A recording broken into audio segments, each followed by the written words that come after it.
শুভ সকাল বন্ধুরা, হরে কৃষ্ণ, রাধে রাধে। আশা করছি তোমরা সবাই খুব ভালো আছো, আমিও খুব ভালো আছি। আজ হচ্ছে 27 তারিখ, মানে মঙ্গলবার। আজ আমার পরীক্ষা শেষ। তো আজ 27 তারিখ, আর 28, 29, 3 দিন বাকি, পুরো গুণাগুনতি 3 দিন বাকি গোপাল সোনার জন্মদিন। আমার প্রচণ্ড ভয় লাগছে, সব যোগাযোগতে এবার করতে হবে, পুরো লাস্ট মোমেন্ট চলে এসছে। চলো তোমাদের দেখিয়ে দিই গোপাল সোনাদেরকে। আর আমি এবার সবার জামা কাপড় আজকে চেঞ্জ করাবো, কারণ একটা অনুষ্ঠান বাড়িতে যাওয়া হয়, যার জন্মদিন সেই কি শুধু সাজে, সবাই তো সাজে। তো আজকে সবার জামা কাপড় চেঞ্জ করিয়ে আমি নতুন জামা কাপড় পরিয়ে সবাইকে সাজিয়ে গুছিয়ে সিংহাসন আজকে পুরো পরিপূর্ণভাবে মুছে ফেলবো। আর আজ থেকেই 2-4 জন লোক আসা শুরু করে দেবে আমাদের বাড়িতে। যাই হোক, তো তোমরা পুরো ব্লগটা দেখো, ভালো লাগলে প্লিজ লাইক করে দিও, শেয়ার করে দিও, সাবস্ক্রাইব করে দিও, আর স্কিপ করো না। আর বন্ধুরা দেখো, এই যে চলে এসেছি ঠাকুর ঘরে। আর ঠাকুর ঘরে এসেই সবার আগে যেটা করলাম সেটা হচ্ছে ঠাকুরের সিংহাসনের লাইটটা কিন্তু আমি জ্বালিয়ে নিয়েছি। আর এখানে দেখো সবার কিন্তু আমি কিন্তু পরশু দিনকে অর্থাৎ সোমবার দিনকে কিন্তু আমি সবাইকে স্নান টান করিয়ে ভালো করে বসিয়ে রেখেছিলাম। একেবারে সবার স্নান হয়ে গেছিলো, জামা কাপড় চেঞ্জ করে দেওয়া হয়ে গেছিলো। সবাই ভালো করে অগুরু দিয়ে আমি গোলাপ জল দিয়ে সবাইকে স্নান করিয়েছি। আর তারপর দেখো সবাই কি সুন্দর সেজে গুজে বসেছে। আর যেহেতু শীতকাল চলে গেছে বলে তাই আমি কিন্তু আর শীতের পোশাকগুলো পরাইনি, আমি এবার গরমকালের ড্রেসগুলোই বার করেছি। আর ছোটো ছোটো গোপাল সোনাদেরকে তো খুবই কিউট লাগছে। আর এখানে দেখো গুল্লু সোনার সেই ওই জামাটা, যেটা 3 মাসের বাচ্চার জামাটা আমি কিনে রেখেছিলাম এর আগে। তো ওই জামাটা ও যখন নীল গায়ের রঙ ছিল তখনও পরেছিল, তো সেই জামাটাই ওকে আমি আবার আজকে পরালাম অনেক দিন বাদে। ও কিন্তু পিতল অবস্থায় প্রথমবার ওই জামাটা পরলো। আর এই জামাটা কিন্তু আমি গুল্লু আসার আগেই কিনে রেখেছিলাম, প্রায় 2-3 মাস আগে, যে ও যখন প্রথম বাড়িতে ঢুকবো ওকে এই জামাটাই পরাবো। যাই হোক, তো ওর তো আর আগের রূপটা নেই, তো এই রূপেই ও আজকে পড়ুক। ওকে কিন্তু তাই বলে বাজে লাগছে না, খুবই সুন্দর লাগছে দেখতে। আর তার মধ্যে দেখো এখানে লক্ষ্মী নারায়ণ রাধাকৃষ্ণ সবাইকে আমি কিন্তু সিংহাসন থেকে দেখো আমার কিন্তু সবাইকে ড্রেস চেঞ্জ করানো হয়ে গেছে, তোমরা ওখানে দেখতেই পাচ্ছ সিংহাসনের ওখানে। আর এইদিকে দেখো টুনি লাইট লাগিয়ে ফেলেছি, সারা ঘরেই টুনি লাইট লাগিয়েছি, শুধু ঠাকুর ঘরে না। আর সব টুনি লাইট লাগিয়েছি, বেলুনের প্যাকেট কেনা হয়ে গেছে, সেগুলো সব এনেছি। আজকে বেলুন লাগাবো না, টুনি লাইটটা লাগিয়ে রাখলাম, কারণ এরপরে দেরি হয়ে যাবে, হাতে বেশি সময় নেই। তাই আজ ওই বাসনগুলো বার করে ফেলবো, কারণ অনেক বাসন বেরোবে।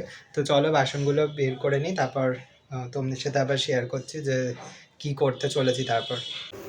আর দেখো পুজো দেওয়ার কালীনই হঠাৎ আমার মনে পড়লো আজ হচ্ছে মঙ্গলবার। আর মঙ্গলবার করে তো তোমাদের বলেইছি দাদু গোপাল সোনাদের জন্য আর বাড়ির ঠাকুরদের জন্যও মালা নিয়ে আসে। তো তাই আমার গুল্লু সোনার জন্য একটা বড় আজকে রজনীগন্ধার মোটা মালা দিয়ে গেছে, আর সেটাকে আজকে পরিয়েছি গুল্লু সোনাকে। খুব সুন্দর লাগছে, ঠাকুরঘরটা পুরো রজনীগন্ধার সেন্টে মমা করছে। আর এখানে দেখো সিংহাসনে সবাই কি সুন্দর সেজে গুছিয়ে বসেছে, আর খুব পরিষ্কার লাগছে দেখতে এবার সবাইকে। সব আর তোমরা দেখবে জামা কাপড় চেঞ্জ করার পর ঠাকুরদের, কিংবা তোমরা দেখবে ঠাকুরের পর্দা বা কাপড়, পাতার কাপড়গুলো চেঞ্জ করবে, তাতেই দেখবে মানে ঠাকুরের জায়গাটা পুরো আলাদাই নতুনত্ব ভাব চলে আসে। তোমরা এটা খেয়াল করে দেখো। এরকম 5টা বাটি সরস্বতী, তো দেখো বন্ধুরা আমি সরস্বতী পুজোর আগে এরকম 5টা বাটি বড় বাটি কিনে এনেছিলাম। আমি টোটাল ভেবেছিলাম যে 36টা বাটিরই মাটির দেবো, কিন্তু অনেকটা খরচা পড়ে যাচ্ছে। আর এই মাটির বাটিগুলো একবার ইউজ করে যেহেতু আর ব্যবহার করা যায় না, সেই কারণে আমি ভাবলাম যে দরকার নেই, আমি তাই 15টা মতন কিনেছি। যেহেতু এই 5টা আগে কিনেছি বলে দেখো এই 5টার একটু বড় মতন হয়েছে, আর কাদাটা উঁচু রয়েছে। আর এইগুলো আমি পরে কিনেছি, রিসেন্ট এই 2-3 দিন হলো যাবৎ কিনে এনেছি। তো আমি এগুলোকে একবার ভালো করে প্লেন জল দিয়ে একবার একটু হাত দিয়ে কচলে ভালো করে ধুয়েছি মাটির বাটিগুলো।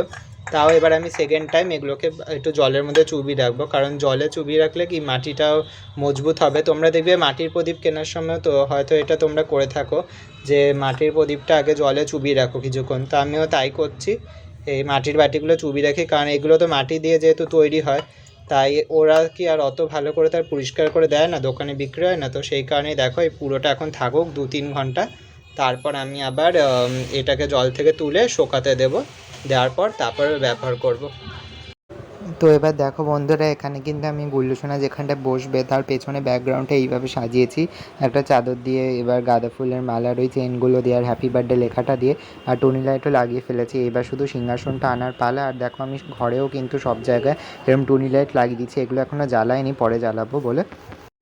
তো বন্ধুরা দেখো এবার আমি সব বাসন কোসন কিন্তু বার করে নিয়েছি, সমস্ত যত বাসন ছিল ঠাকুরের সব বার করেছি। আর আমার কিন্তু সবজি বাজারও করা হয়ে গেছে। আর এখানে দেখো আমি ঠাকুরের যে নতুন সিংহাসনটা কিনেছি, সোফা টাইপ সিংহাসনটাও নিয়ে এসেছি। আর এই হচ্ছে ব্যাকগ্রাউন্ড, কত সুন্দর লাগছে দেখো, টুনি লাইটটাও জ্বালিয়ে দিয়েছি। আর একটা ব্যাকগ্রাউন্ড ফুলের করেছি, তোমরা দেখে বুঝতেই পারছো। আমি কিন্তু ছোট্ট করে তোমাদের কাছে দেখিয়ে নিচ্ছি। আর যদি তোমাদের ভালো লেগে থাকে তাহলে প্লিজ লাইক করো, শেয়ার করো, সাবস্ক্রাইব করো। আর তোমাদের সাথে দেখা হচ্ছে অন্য ভিডিও।